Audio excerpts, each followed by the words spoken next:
รองเท้ากินขนกับฝรั่งก็ไม่เว้น วัยรุ่น Gen Z เพิ่นได้เว้าว่าจาก Attack Thailand ในช่วงฤดูสงกรานต์สบายดีกับสวัสดีพี่ๆ FC ฟังไทยและก็ฟังลาวทุกคนเด้อ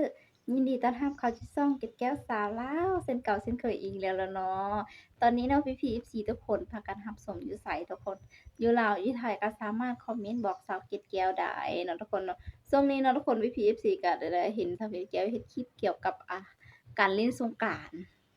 หลายๆคลิปเลยแหละเนาะทุกคนเนาะเพราะว่าเห็นแล้วอดใจบ่ไหวเนาะอย่างเช่นคลิปวิดีโอนี้ทุกคนมีพี่ FC คนใดเจอเหตุการณ์แบบนี้บ่ทุกคนหลังจากไปเล่นสงกรานต์แล้วทุกคนเนาะซึ่งแบบอยู่ประเทศไทยจะหลายที่สุดแล้วเนาะทุกคนเนาะอ่านักท่องเที่ยวก็มาเที่ยวหลายแฮงทุกคน เพิ่นจะได้ตั้งวัยรุ่นเจ็ดสีเพิ่นตั้งแฮชแท็กไว้ว่ารองเท้ากินคนแม้แต่ฝรั่งก็ไม่เว้น คือทุกคนเจอเหตุการณ์แบบนี้แล้วบ่ทุกคนหลายๆคนเนาะทุกคนที่ว่าเล่นสงกรานต์แล้วรองเท้ากินขานะทุกคนมันขึ้นฮอดขาพี่นะทุกคนแบบมื่นบ่อะไรทำไมใส่เกิบแบบใดทุกคน เกิบผ้าใบบ่ทุกคนอันนี้เว้าถูกบ่ทุกคน เกิบผ้าใบที่ว่าใส่แล้วมันมืดอะน่ะทุกคน แล้วมันจะขึ้นฮอดขาฮอดแข้งบางคนก็ได้ตัดทุกคน บางคนก็ได้จนเข้าโรงบาลนะทุกคน ความม่วนความมันส่ำใดเนาะทุกคนการเล่นสงกรานต์อยู่ที่ประเทศไทยทุกคนซึ่งแบบสาวเกดแก้วก็อดใจบ่ไหวทุกคนอยากไปเบิ่งว่าเขาลิ้นม่วนส่ำใดทุกคนอ่าจะมีการอ่ารองเท้ากินคนอะนะทุกคนขึ้นแข้งขึ้นขาหลายส่ำใดทุกคนเดี๋ยวเราไปติดตามเบิ่งคลิปวิดีโอไปพร้อมๆกันพี่ๆ FC คนใดได้เจอเหตุการณ์แบบนี้ทุกคนคอมเมนต์บอกสาวเกดแก้วได้ความรู้สึกเป็นจั่งใดเนาะทุกคนไปเบิ่งคลิปวิดีโอกันเต็มๆเลยจ้ะ ทุกคนวิดีโอแรกกันเลย ผู้โชคดีรายแรกของปีพิธีกรรมกลืนกินเท้านั่นเถอะอันนี้ก็คือสาวต่างชาติเนาะทุกคนสาวต่างชาติรายแรกเพิ่นได้ถูกรองเท้ากินไปแล้วรองเท้ากินขาไปแล้วนะทุกคนซึ่ง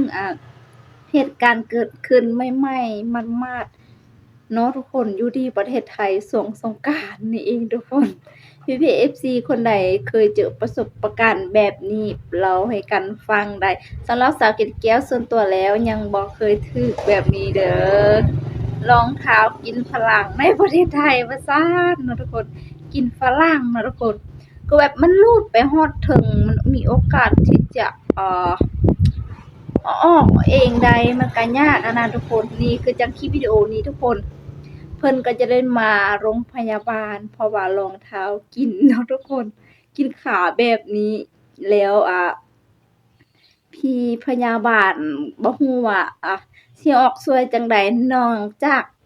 ตัดออกเลยเนาะทุกคนสำหรับส่วนตัวของสาวเกดแก้วเองเนาะคิดว่าตัดเกิบออกเลยเนาะนี่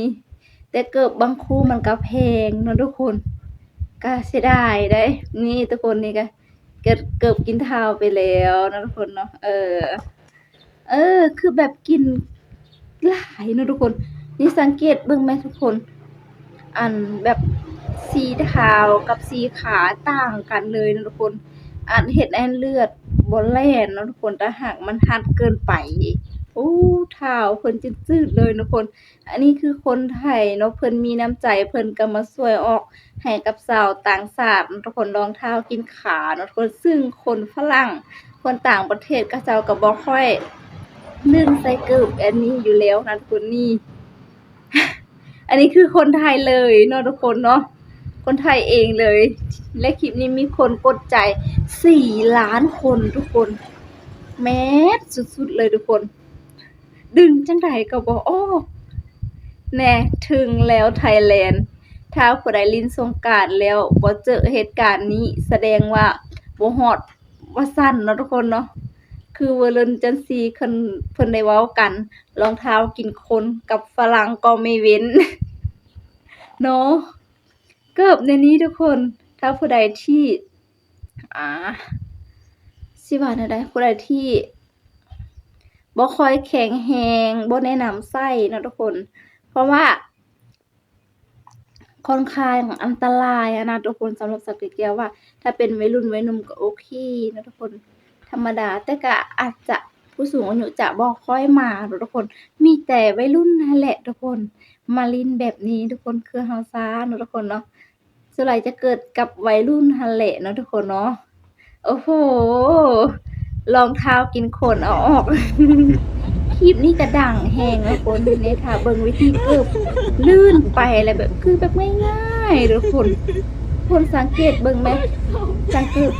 แบบขึ้นเลยแล่นแบบน้อยเดียวทุกคนมันก็ขึ้นไวเลยพอจะแล่นปึ๊ดไปวันเดียวมันก็กินเลยสินะทุกคน นี่ แล้วก็คนก็มาช่วยเพิ่นนะทุกคนก็แม่นคนไทยผู้รักษาความปลอดภัยแถวนั้นแล้วก็ผู้ที่ลิ้นสงกรานต์เนาะทุกคนเนาะแล้วก็คลิปนี้ดังขนาดเลยทุกคนป๊าดเนาะมีคนเบิ่งหลายล้านที่สุดเลย คนกดใจเกือบฮอดล้านแล้วทุกคน950,000 กว่าวิวเนาะทุกคน นี่ ป๊าดนี่เพิ่นจนนบเนาะทุกคน เนื่องจากว่าถ้าเพิ่นบ่ช่วยต้องได้ตัดทิ่มหั้นน่ะทุกคน คือบางอย่างมันก็บ่ได้ง่ายเนาะทุกคน ก่อนสิเฮาไปซอกมีดซอกอิหยังมาตัดนั่นน่ะมันก็บ่ง่าย อันนี้ขี่รถ จักขี่ท่าใดเนาะบ่แน่ใจ บอกเทศกาลรองเท้ากินขาที่นี่ที่เดียวไทยแลนด์ว่าซั่นทุกคน นักท่องเที่ยวต้องเลือกระหว่างขากับรองเท้าแม่นบางคนโอ้เนาะทุกคน อันนี้ได้แล้วนะทุกคนส่วนหลายคนไทยเพิ่นมีน้ำใจพากันช่วยนี่คลิปนี้ต่อจากคลิปก่อนเนาะทุกคนเนาะที่ว่าคลิปก่อนๆอีกมุมหนึ่งทุกคน คือแบบเพิ่นยังออกบ่ได้นะอ้ายแบบไกลๆดึงส่ำใดก็บ่ออกอะนะทุกคน คือแบบย่างมันก็ลำบากอะนะทุกคนเนาะทุกคนอ้ายฝรั่งเพิ่นผู้นี้แฮ่งแบบกินทั้งสองข้างเลยทุกคนสังเกตเบิ่ง พี่เพิ่นบ่สนเนาะเพิ่นน่าจะมีแผนแบบไปตัดรองเท้าเอาหั้นน่ะทุกคนเนาะมันลุลับสุดเป็นจั่งใดกันแน่ทุกคนได้เบิ่งกันแล้วเนาะนี่ก็เป็นคลิปที่สาวเพชรแก้วได้รวบรวมมาให้พี่ๆ FC ทุกคนได้เบิ่งได้ชมนำกันเนาะทุกคนเนาะคือแบบ เนาะทุกคนแต่ละคนมันจะถูกเกือบกินทุกๆคนเนาะในเทศกาลทุกคนก็คันว่าสิหลีกเลี่ยงได้ก็ขอให้หลีกเลี่ยงใส่เกิบมันมีอันทางหน้าหั้นน่ะทุกคนจะบ่มีการเสียเวลากับการเล่นสงกรานต์เนาะทุกคนเนาะที่ว่ามีแต่มุ่นๆอยู่กับการดึงเกิบหั้นน่ะแล้วบ่ได้ไปปะแป้งผู้สาวงามๆผู้บ่าวโลๆซะเนาะทุกคนเนาะ ในการหลีกเลี่ยงก็หลีกเลี่ยงได้เนาะทุกคนนี่ก็สำหรับสาวเกดแก้วเองเนาะเป็นการเล่นสงกรานต์ที่ว่าเป็นปีที่แบบม่วนแรงคำว่าสงกรานต์ทุกคนเนาะเพราะว่าเราได้เล่นแบบไปปะแป้งผู้นั้นผู้นี้ไปฉีดน้ำหั้นน่ะทุกคนเนาะเป็นการม่วนอีกแบบหนึ่งทุกคนสำหรับใจสาวเกดแก้วเนาะทุกคนเนาะพี่ FC เดี๋ยวเนาะมีความคิดเห็นจังใดก็สามารถคอมเมนต์บอกสาวเกดแก้วได้หรือว่าพี่ FC คนใดที่เบิ่งสาวเกดแก้วถ้าเบิ่งคลิปวิดีโอนี้เนาะ คนใดที่ถูกเกิบกินขานะทุกคนก็สามารถคอมเมนต์บอกได้นะทุกคนมีความรู้สึกเป็นจังใดนะทุกคนแล้วเนาะคลิปวิดีโอเนาะเคยได้ขอจบคลิปวิดีโอเพียงเท่านี้นั่นเองทุกคนฝาก FC ทุกคนกดไลค์กดแชร์กดติดตามเพื่อว่าพลาดคลิปใหม่ๆจากช่องสาวเกดแก้วด้วยสำหรับคลิปนี้ทุกคนขอบใจ